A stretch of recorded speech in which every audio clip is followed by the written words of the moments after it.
Hello everyone, welcome to study netting. मैं हूँ पूजा मेहता और यहाँ पर मैं क्या बताने वाली हूँ, आज स्पेशली मैं आपको बताने वाली हूँ प्रो राटा टेबल। देखिए, शेयर कैपिटल तो आप पढ़ ही रहे हैं, प्रो राटा वाला कॉन्सेप्ट भी आप पढ़ रहे हैं, लेकिन फिर भी आपको समझ में नहीं आ रहा है कैसे हम करें, कैसे एडजस्ट करें अलॉटेड शेयर को और अप्लाइड शेयर को।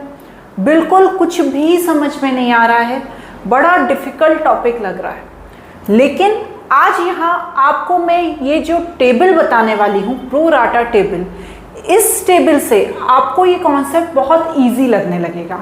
बहुत सारे बच्चे ऐसे हैं जिन्हें टेबल बनाने की नीड नहीं लगती है, वो वैसे ही कर लेते हैं। लेकिन यदि आप ये टेबल बनाकर करेंगे तो आपके लिए ये प्रो राटा कॉन्सेप्ट बहुत ही इजी हो जाएगा।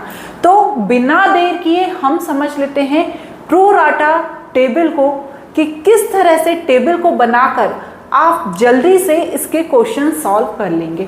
तो देखिए, स्क्रीन पर आपको समझाने के लिए, सिर्फ आपको समझाने के लिए मैंने एक क्वेश्चन लिखा है।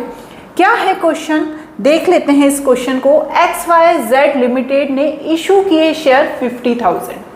ठीक है, कोई भी कंपनी जब शेयर इशू करती है तो स्टार्टिंग में क्वेश्चन में ऐसा ही दिया रहता है कि XYZ लिमिटेड ने इशू किए 50,000 शेयर और जो शेयर का प्राइस था उन्होंने रखा 10 पर शेयर। क्लियर। एप्लीकेशन रिसीव हो गए 80,000।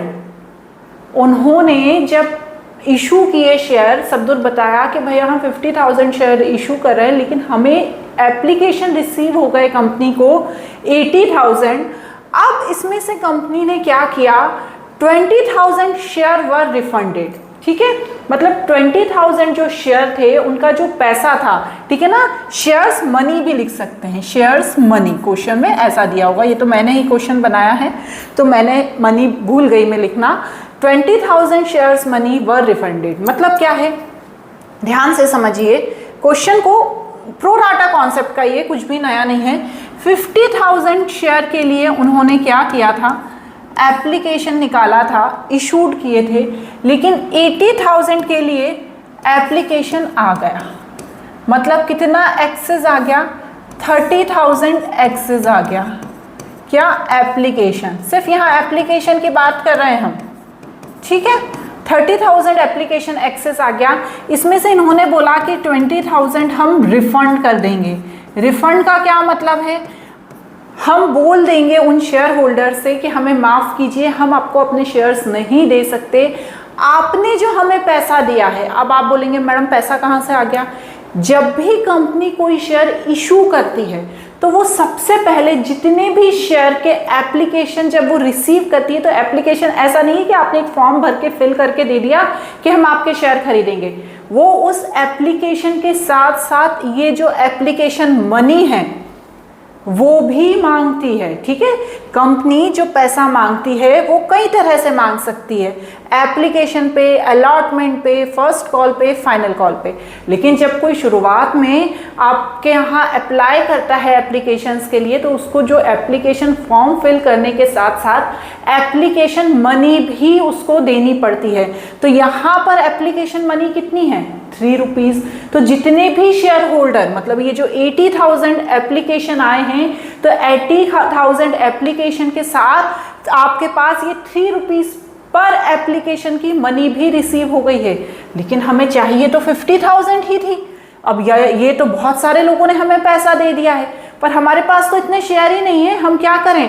तो इसमें से हमने क्या किया, जो हमारे पास ज़्यादा एप्लीकेशन आए थे 30,000 के, उसमें से हमने क्या किया, जो 20,000 है उनको बोला हमें माफ़ कीजिए, जो आपने हमें एप्लीकेशन मनी दी थी हम आपको रिफंड कर रहे हैं और हम आपको शेयर अलॉट नहीं कर सकते।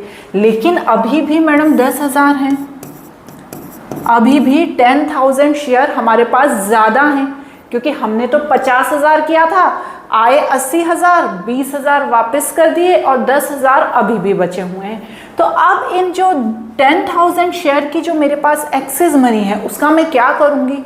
अब क्वेश्चन बोल रहा है कि ये 10,000 शेयर को किसके अनुसार एडजस्ट करो, प्रो राटा के अनुसार। किसके अनुसार, प्रो राटा के अनुसार। लो अब इसे प्रो राटा के अनुसार एडजस्ट करो, दिमाग घूम गया, इससे अच्छा सारा ही रिफंड कर देते तो अच्छा रहता, हमें ये क्वेश्चन की करने की ज़रूरत ही नहीं रहती। नहीं, पर आपको तो क्वेश्चन में पूछ लिया है कि ये जो 10,000 रुपये ज़्यादा हैं, 50,000 शेयर इशू किए थे, 10,000 ज़्यादा है, 20,000 वापस कर दिए, अब ये जो 10,000 है इनको आपको कैसे एडजस्ट करना है, इनको आपको प्रो राटा के अनुसार एडजस्ट करना है। अब सबसे अच्छा किसी ने बताया है हमें कि टेबल बना के प्रो राटा के क्वेश्चन करो, बहुत जल्दी हो जाते हैं। तो बस फिर हम वही कर रहे हैं। कैसे बनाएंगे हम? यहाँ ऐसे टेबल बना लेंगे, ठीक है। इसके ऊपर आप लिख सकते हैं प्रो राटा एनालिटिकल टेबल, ठीक है, क्लियर। चलिए मैडम लिख दिया। अब क्या है, सबसे पहले पूछ रहे हैं कि शेयर को इशू कितना किया था। बहुत अच्छे बच्चे बन के बता दो कि 50,000 शेयर इशू हुए थे। फिर ये बोल रहे हैं शेयर अप्लाइड कितने हुए थे, उससे भी अच्छे बच्चे बन के बता दो कि 80,000 अप्लाई हुए थे।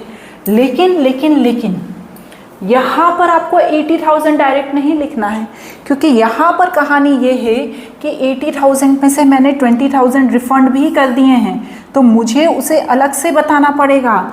60,000 मैंने एक्सेप्ट करे और 20,000 मैं रिफंड करूंगी। कब? सबसे आखिरी में, क्योंकि कॉलम आखिरी में बना है रिफंड का। जब तक क्या करेंगे, तब तक डैश लगाएंगे, ठीक है। तो यहाँ पर 60,000 शेयर के लिए एप्लीकेशन हमने एक्सेप्ट करे और यहाँ पर 20,000 हम रिफंड करेंगे। तो अब हमारे पास एप्लीकेशन मनी कितनी रिसीव हो गई, ये 60,000 की 3 रुपीज़ के हिसाब से 1,80,000 और 20,000 का 3 के हिसाब से कितना मिलेगा, 60,000। तो टोटल हमारे पास कितना पैसा आया है, टोटल हमारे पास आया है 2,40,000। तो वही तो आया है 80,000 का 3 के हिसाब से 2,40,000 ही तो आया है हमारे पास पैसा, आया है ना। अब यहाँ पर लिख दिया। अब शेयर अलॉट कितने किए थे, 50,000। 50,000 शेयर अलॉट किए थे ना, लेकिन हमने एक्सेप्ट कर लिए थे 60,000, ठीक है। अब एप्लीकेशन मनी कितनी रिसीव्ड होनी चाहिए थी, शुड बी रिसीव्ड 50,000 की 3 के हिसाब से मेरे पास एप्लीकेशन मनी 1,50,000 मुझे मिलनी चाहिए थी। यहाँ पर डैश ही लगाऊंगी क्योंकि मुझे इसे तो रिफंड ही करना है। ये जो 60,000 है मेरे पास उसे मुझे रिफंड करना है, इसलिए यहाँ पर भी डैश लगा दूंगी। लेकिन मैं यहाँ टोटल बताऊंगी कि मुझे 1,50,000 क्या होना चाहिए था, मनी रिसीव होना चाहिए थी। अब एक्सेस कितनी मुझे मनी रिसीव हो गई, तो मैं क्या करूंगी, यहाँ पर लिखूंगी 30,000। अब आप बोलेंगे मैडम ये 30,000 कैसे आया, ये जो 1,80,000 है उसमें से जब मैं 1,50,000 माइनस करूंगी तो मेरे पास आ जाएगी एक्सेस मनी, क्योंकि होना चाहिए थी 1,50,000, हो गई 1,80,000। तो एक्सेस कितना मेरे पास हो गया, 30,000। तो यहाँ पर मेरे पास एक्सेस 30,000 रिसीव हो गया। अब इस 30,000 का क्या किया जाए, ये जो 30,000 एक्सेस मनी मुझे रिसीव हुई है इसे क्या करूँ। क्वेश्चन में लिखा आ गया है कि प्रो राटा बेसिस पे काम करना है।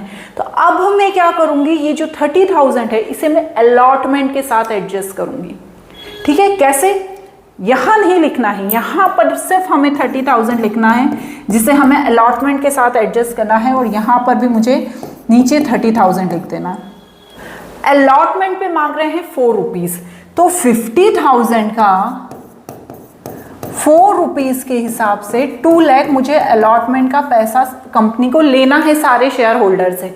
लेकिन शेयर होल्डर्स बोलेंगे कि 30,000 एक्सेस मनी तो हमारी पहले ही आपके पास है, तो क्या करूंगी मैं, ये जो 2 लाख है उसमें से 30,000 माइनस करके ही उनसे पैसे मांगूंगी ना।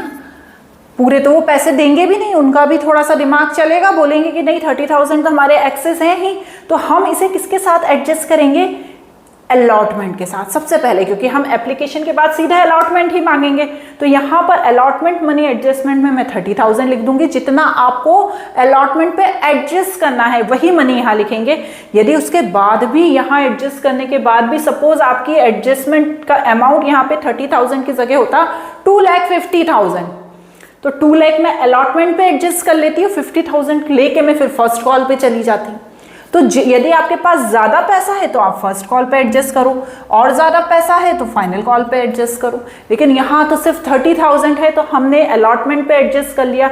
अब रिफंड की बारी आई तो ये जो 60,000 है ये हमें रिफंड करने पड़ेंगे। तो यहाँ पर मैं टोटल लिख दूंगी 60,000 लिख दिया। अब इस टेबल को क्रॉस चेक कैसे किया जाए कि ये हमने सही बनाई है कि नहीं बनाई है।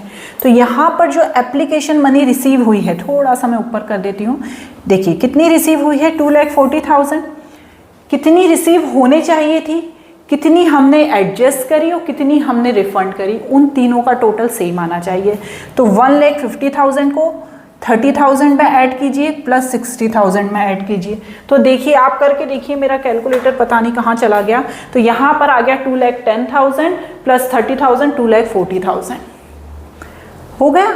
ये टेबल बन गई, सिंपल सी टेबल थी, जबरनी आपने हल्ला मचा रखा था। इस तरह से आप प्रो राटा कॉन्सेप्ट की टेबल बना सकते हैं, बहुत ही इजी है। इसमें भी कुछ डाउट हो तो आई एम हेयर, पूछ लीजिएगा मुझसे। चलिए बाय बाय।